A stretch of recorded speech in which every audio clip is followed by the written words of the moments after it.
my name's Heather and today I'm going to be giving you some top tips on how you can easily reduce your plastic waste as a student.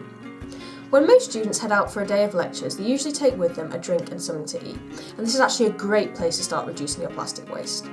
Instead of wrapping your food up in cling film or foil, consider the alternative a reusable lunchbox like this, which keeps your food just as fresh and protected as the alternatives. You can also use a refillable water bottle or coffee mug, which has the additional bonus as some places are now offering free refills and money off drinks if you use a reusable bottle. It's also really easy to reduce your plastic waste when you're out with friends by declining a plastic drinking straw and opting for the alternative of a paper straw or the good old-fashioned sipping method for your drink. It's also good to decline plastic cutlery in a takeaway and consider carrying around a reusable spork in your bag. So a big area where plastic usage needs to be slashed is packaging on food. And what better way to do this than opting for fruit and veg that isn't packaged and can be put into paper bags. It's all going to be washed when you get home, so it makes little difference to you but a big difference to the environment. Here in Bangor we have a little grocery store out of town on Anglesey, where packaged free goods aren't limited to fruit and veg, but to pasta and cereal too. Although most local supermarkets and big chain stores now give you the option for paper bags for your loose goods. So now you've got your plastic-free fruit and veg, don't forget to take it home in a bag for life or a canvas bag. Most supermarkets will sell you these bag for lives, and you can also buy canvas bags online that have great patterns on, so you can reduce your plastic usage and look good whilst doing it. Now it's a known fact that a part of student culture is cooking in bulk and then reheating leftovers at a later date.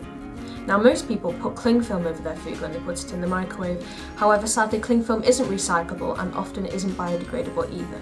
So a better way to protect your food in the microwave is to use a cover like this, which does the exact same job as cling film, however it can be used many times and produces much less regular waste. So I've mentioned quite a lot of the big and popular ways you can reduce your plastic waste, however there's still some small and simple things you can do that have just as much of an impact. For example, a lot of the big supermarkets are now stocking these refill packs of soap, which contain the equivalent of 2 bottles of soap. However, the packaging on these refill packs contains 75% less plastic. I also worked out that 1 refill pack is cheaper than buying 2 bottles of soap, so not only are you reducing your plastic waste, but you're also protecting that student budget. It's also good to start replacing the blades on your razor rather than the whole thing, as often the body of the razor contains non-recyclable plastic. So I've mentioned a lot of great ways you can help reduce your plastic waste as a student. However, it's important to remember that as well as implementing these techniques, sometimes having plastic in our daily products is hard to avoid. So always check the packaging and the labels and recycle, recycle, recycle. I hope this video has provided useful information on how we can improve our fight against plastic pollution.